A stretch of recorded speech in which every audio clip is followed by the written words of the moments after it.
The New Orleans Saints could land their next starting cornerback at number 9 overall in this year's NFL Draft. We got all that and a little bit of lagniappe for you on today's episode of Locked On Saints.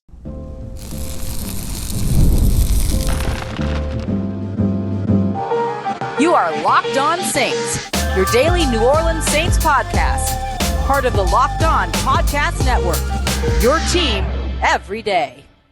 What is good, Who Dat Nation and Who Dat family? I am your host, your friend, Ross Jackson, New Orleans native, your New Orleans Saints expert and credentialed member of the media covering those New Orleans Saints as a Saints beat writer over at LouisianaSports.net and Saints analyst with WWL TV. And on today's episode of Locked On Saints, it's Mock Draft Monday. We'll take a look at a late round quarterback with a chance, as well as a couple of other late round sleepers, how to build the New Orleans Saints trenches in the middle rounds, and a potential perfect pairing for the first two selections of this year's draft, including leading off with the next top corner at number 9 in Texas cornerback Jahdae Barron. We got all that and much more for you on today's episode. We appreciate you, whether it's your first time or your next time, being here with us this time and making us your first listen and being an everydayer here on the show, which is a proud part of Locked On Podcast Network, your team every day. Today's Mock Draft Monday is all about focusing in on some of these prospects who have connections with the organization that have been visited, as well as just some good fits that we haven't really talked about yet throughout this draft process as well. And we're going to lead everything off with a potential perfect pairing of top 2 picks when it comes to the New Orleans Saints round 1 and round 2 selection. How would you feel about Jahdae Barron, Texas corner at round 1, pick number 9, followed by LSU tight end Mason Taylor in round 2, pick 40. Let me start off with Barron, and then I'll tell you why I'm taking Taylor so high. When it comes to Jahdae Barron, to me, he is an absolutely perfect fit for this New Orleans Saints defense. And I'll tell you what, it goes beyond the connection that he does have with this New Orleans Saints defense. The Saints this offseason, they hired from Texas Terry Joseph, the former Texas defensive passing game coordinator, is now the New Orleans Saints defensive passing game coordinator. And of course, he spent a lot of time coaching Jahdae Barron, especially during Jahdae's fantastic final season with the Texas Longhorns. And so being able to see the connection there obviously makes a ton of sense. But I'll tell you that when it comes down to Jahdae Barron, the things that make him special are beyond just the connection with Terry Joseph. Everything that I've heard about this guy's character is off the walls, 5 stars, amazing, right? And I think that that's something that you want in this situation where you're going to be turning to your young players, in particular this draft class, to potentially be the future of your organization. And so high character, clean character means a lot in this year's draft. Guys that are team captains, guys that are team leaders, guys that are leaders at their position. And some of the stories that I've heard about Jahdae Barron, he's an absolute leader at his position. And he was a leader on the field as well. Led the SEC in interceptions with 5 last year in 2024. Also had a sack. Also had 11 passes defended. Also had a fumble recovery. Also had 67 total tackles, 3 of which were tackles for a loss. He played over 100 snaps in the box while still playing a ton of snaps on the outside as a wide corner. This guy was an absolute chess piece that was moved around all over the place when it came to his final season over with the Texas Longhorns. And that's something that I think has to be taken into consideration here for New Orleans as well, because that's something that a guy like defensive coordinator Brandon Staley is going to want to do as well. So a guy like Jahdae Barron makes a ton of sense for New Orleans from the culture standpoint, from the future standpoint, from the movability and versatility standpoint, and even from the athletic standpoint as well, clocking in with an 8.79 RAS, just over that 8.00 threshold we like to say the New Orleans Saints have. He's got speed with 4.39 at his 40. He can get up with a 35-inch vertical, shows some explosion with a 10-foot 3-inch broad jump as well. Comes in maybe a little bit smaller than you'd like at 5'10", 194 pounds, but 194 pounds can easily be bulked up. And then we'll see what he's able to do in terms of his height as well. I mean, that's 5'10". It doesn't seem like it's caused many issues when he's, knocking down double-digit passes and when he's intercepting 5 interceptions in a season, which the Saints haven't had in a single season from a single player for quite some time now. So a guy like Jahdae Barron makes a ton of sense for New Orleans, and he's going to be a first-round guy. Look, we could talk about Will Johnson here too, out of Michigan, but there's a lot of concerns with Will Johnson and his health. Not being able to participate during the combine, not being able to participate during his pro day, not being able to put up athletic numbers and athletics testing over the course of the offseason. Maybe he gets brought in for a top 30 visit, much like Siobhan Revelle was from over with East Carolina. But if they don't do that, East Carolina or East Washington, one of those two, East Washington probably, the Pirates, the Pirateers, whatever they're called. But I mean, with either of these guys, number 9 makes sense. But I think Jahdae Barron just feels like more of a sure thing at this point. This New Orleans Saints team is trying to get over an injury bug, adding players that have succumbed to injury bugs in the past. Not the smartest decision and not the smartest way to go when it comes to what the Saints have kind of dealt with here as of late. So I think Jahdae Barron makes a ton of sense and would be a home run selection for the New Orleans Saints at number 9 overall. Let's move over to round 2, pick 40. The other player that I was contemplating selecting in round 1 was Tyler Warren, obviously the Penn State tight end. I was also thinking about Will Campbell, but he didn't make it. I was really interested in maybe doing an offensive line round 1 draft. I'll probably just do that next week just to do it. But since I didn't get the tight end that I was looking at, round 2, pick 40, I think that's where you're going to have to go if you're the New Orleans Saints and if you want Mason Taylor. And listen, they've spent a lot of time with Mason Taylor. Senior Bowl, Combine, Pro Day, invited him here to New Orleans for the local Pro Day and visited with him after the Pro Day was done, the local Pro Day was done. This is a guy that they are clearly interested in. And so if they want him, they shouldn't wait around until pick 71 because he might not be there. Pick 40 would be the more sure thing. Comes in at 6'5", 251 pounds, 28 reps on that bench. I watched him knock those down like it was nothing. Absolutely remarkable. 28 reps shows you how strong he is, which is great for a guy that's an all-around tight end that can not only run routes and catch passes, but that can also be a blocker.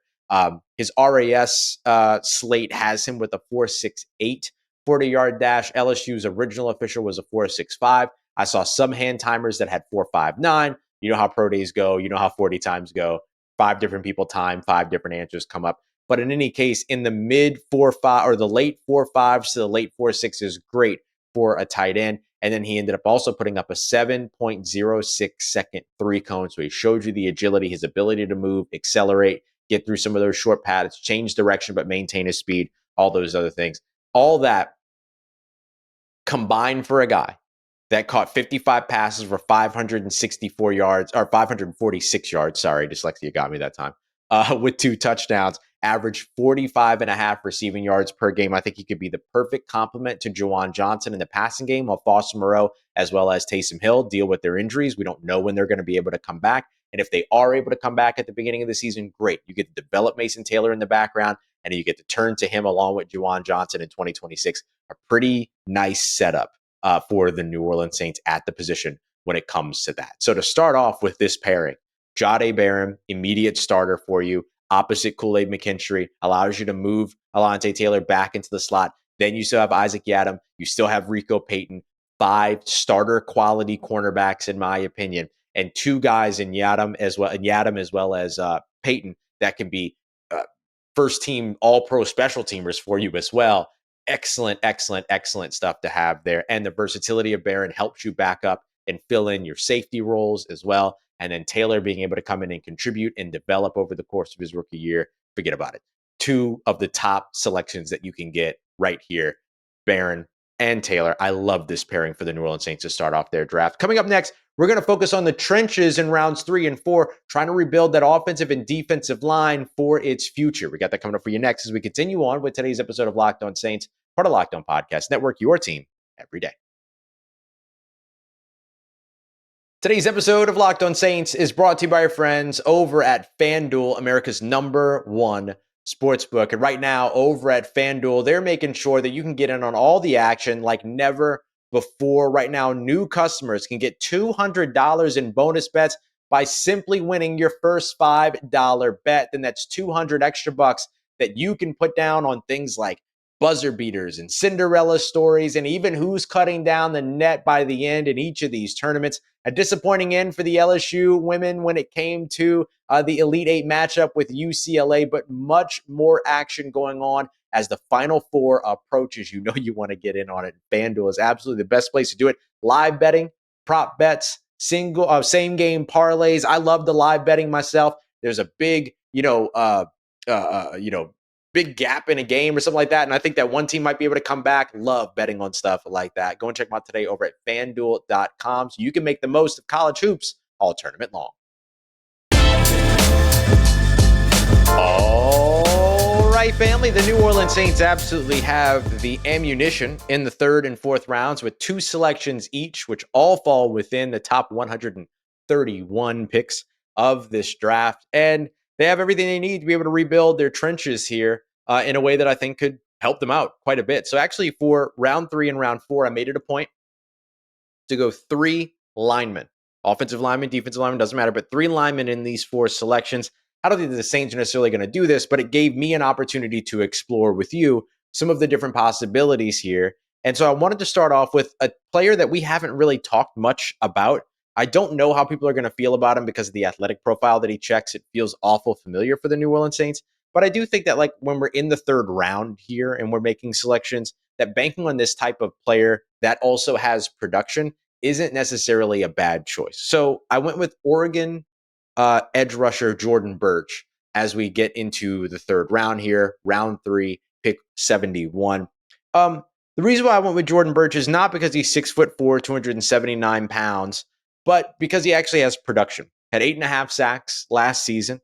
He had 31 total tackles, 11 of which were for a loss. 6 passes defended, so him being able to get up and bat passes down was absolutely a part of his game. A forced fumble as well. And at that 6'4", 279-pound frame, he also ran a 4.67 40-yard dash and has 33-inch arms. Not bad, not great, but still good, right?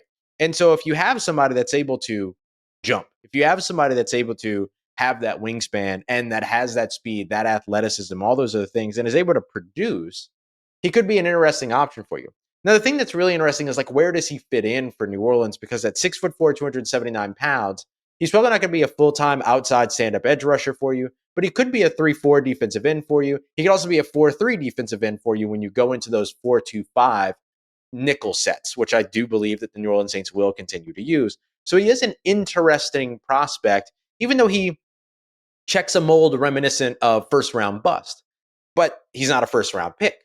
And so there's a big difference between drafting a guy like this that has some rawness to still work out of, has some pass rushing to still develop, but still with production, with speed, and with a third-round pick. I think a guy like Jaydon Birch isn't the worst selection at all in the third round. I do think that there are guys that are more tempting around this area. However, guys like Oluwafemi Oladejo, Josiah Stewart coming out of Michigan, all of that, because they're those speedier stand-up edge rushers. But clearly this guy has the athleticism and has some speed as well, while also checking the size box. So maybe a little bit more of a versatile piece in the kind of mold of I don't want to say like a Tonopasio, because Tonopasio was like 6'7". Like the dude was enormous and everything. And so I think that it's a little bit different than that. But still having the versatility to be able to play multiple roles, obviously something that could work for a young rookie like Jaydon Birch. At round 3, pick 93, I went with old reliable here, Tate Ratledge, the offensive lineman out of Georgia. I was actually really, really close to going with Texas offensive lineman Cameron Thomas here. Cameron Thomas is coming in at like 6'4", 335 pounds. Very similar to Mekhi Becton in terms of like build, although Becton was taller. The opportunity to be able to move a guy like that on the inside certainly has some things. Just he had 13 penalties last year, 7 false starts, as well as 5 holding penalties. So that kind of made me go, whoa, on him a little bit. And listen, there's enough Texas talent in this draft for today, okay? And so instead, I went back to Georgia and I went to Tate Ratledge. Could have gone Jared Wilson here as well, but both of those guys, either one of those guys in this range makes sense. Can play either guard position. Jared Wilson can play center as well. You get the athleticism, you get the championship pedigree, you get the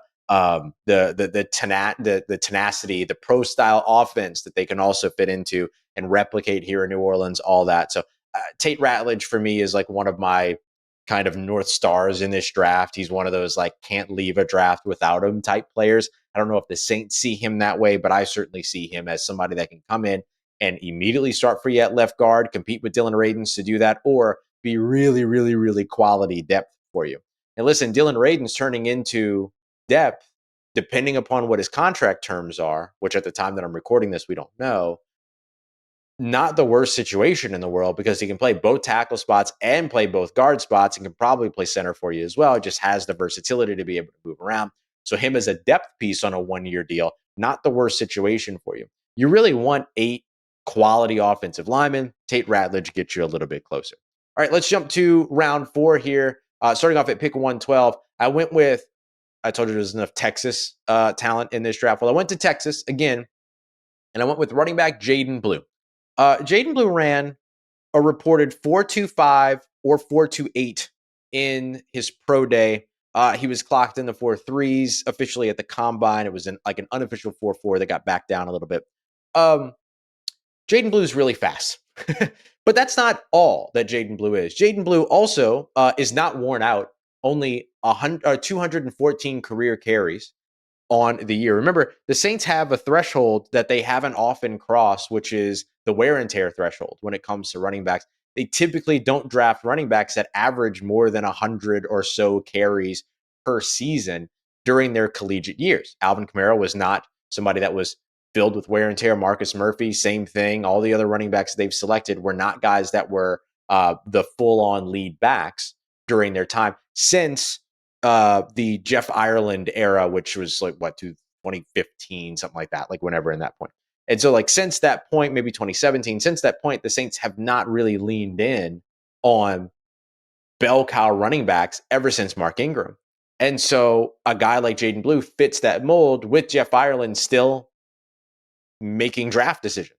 And so with just 214 career carries, averaging 5.4 yards per carry, had 8 touchdowns last year on the ground, 6 touchdowns through the air because he also caught 42 passes for an average of 8.8 yards. This guy is an all-around scrimmage yards threat.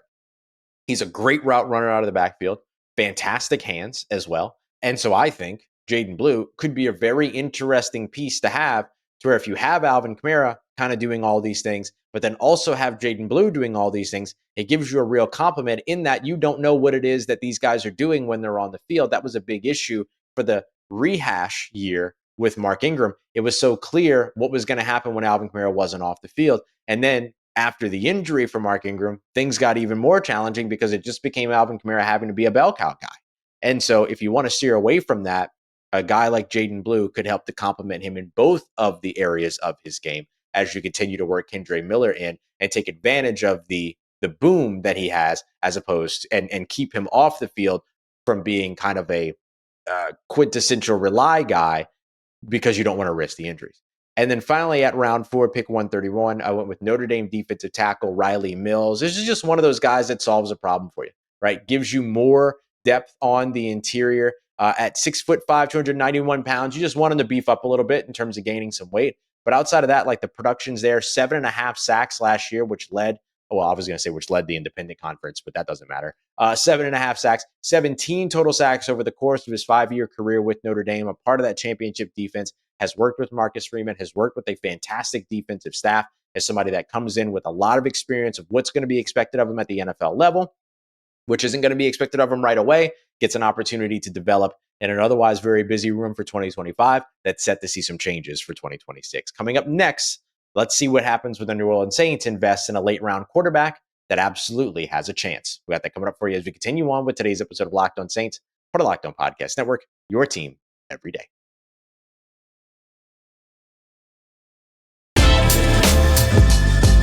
Let's get it, Who Dat Nation. Wrapping up this mock draft Monday, and I want to start off with a quarterback that absolutely has a chance when it comes to the New Orleans Saints as a late round draft pick, and that is Syracuse quarterback Kyle McCord. Kyle McCord might be the quarterback that I feel like if the Saints go in and decide that they want to run a risk late, I'd be completely down for it. Has the size in the NFL, has NFL size, 6'3", 6'2", 6'3", 200 plus pounds. Isn't a mobile guy, but is a pocket pass, pro offense style guy that can run a system. He would be a perfect fit for Kellen Moore. You look at his numbers, completed 391 passes, which led the ACC last year. 4,779 yards, which led all of D1 FBS college football last year, 34 touchdowns, and 12 interceptions. Those 12 interceptions did lead ACC. 5 of them came in one meltdown game up against Pittsburgh earlier on in the year. But I like what Kyle McCord brings as a leader, as a scheme guy, as a system guy, and his ability to be able to read a field and deliver a football. He doesn't have this humongous arm or anything like that. I get that. That's always going to be a knock. But when you're drafting somebody in the 6th round, you're okay with that. Can he stand and deliver in the short and intermediate areas? And he has shown poise under pressure, being able to deliver balls before he ends up getting hit, knowing that a defender is bearing down on him. All of that is there. Kyle McCord, to me, is one of, not the only, but one of the late round quarterbacks in this year's draft that actually has a chance. If you're not going to trade up for a player, if you're not going to take somebody at 9, if you're not going to move back into the 1st round for Jackson Dart, I would say either snag Jalen Milroe at some point in the middle round. You got enough picks to go around to do it if you want to, or take Kyle McCord late. The New Orleans Saints have seen his workout. They've spent time with him, all of that. This is absolutely somebody that could be a late round dice roll where the expectations are low. The risk is high because if you hit on a 6th round quarterback, hallelujah, you're in a really good spot in terms of a rookie deal and all the other stuff and your ability to be able to build around that. All of it's absolutely there for you. That is absolutely a quarterback that I would take a late round flyer on in Kyle McCord. So I did round 6, pick 184. Round 7, pick 248. I went back to the Arkansas well, and then I wanted to come back and speak more about Andrew Armstrong, a wide receiver that isn't even on most of these draft simulators out there. The draft simulators that are poisoning everyone's mind into like, well, that player won't be there. No, that player is not there on your PFF mock draft simulator. We don't know what's going to actually happen in the NFL draft. But when it comes to Andrew Armstrong, 78 receptions, 1,140 receiving yards, both of which led the SEC. 1 receiving touchdown, averaged over 103 yards per game during his time in 2024. He fits the mold, man, of just being this big-bodied dude that can go out there and get it done for you and that can fight for the football and all these other things. 6'3", 202 pounds, ran a 4.51, which is great at that size. Remember, when you're drafting these guys that are 6'3", 6'4", a 4.5 is great. You don't need them to run in the 4.4s or the 4.3s. It's not their role. Their role is going to be that of a solid ball, like solid pass catcher. That's what they're going to be there to do. 37.5-inch vert, so he can get up at that size. 32-inch arms, so you know he's got the catch radius. 10-foot 4-inch broad jump as well, so you know he's got some explosion in his game. I just think that this is one of those guys where if you want to take a late round flyer, want a wide receiver, him, Theo Weiss, these are guys that make sense at this area. I would throw in, of course, Isaiah Badger as well, coming out of Florida. He fits a different style, or Elijah Badger, my apologies. Elijah Badger coming out of Florida fits a different style of wide receiver, more of a yards after catch returner threat more than anything else. But Andrew Armstrong, if you're looking for a big, strong guy, no pun intended, that can go up there and make some difficult catches for you, he might be somebody that's worth rolling the dice on in round 7. And again, it's a 7-round pick. The risk is very low. The reward could be fairly high. If he ends up panning out, great. If he doesn't, it's fine. It was a 7th-round pick. So we'll see where things go. But I think Andrew Armstrong is definitely worth a little bit of time for people when it comes to evaluating these wide receivers this year. And then to wrap it up, I went with another player that has been connected to New Orleans. They had him in on a top 30 visit, and that is Oklahoma State linebacker Nick Martin, or Nicholas Martin, spelled with a CK even in Nicholas. 5'11", 221 pounds.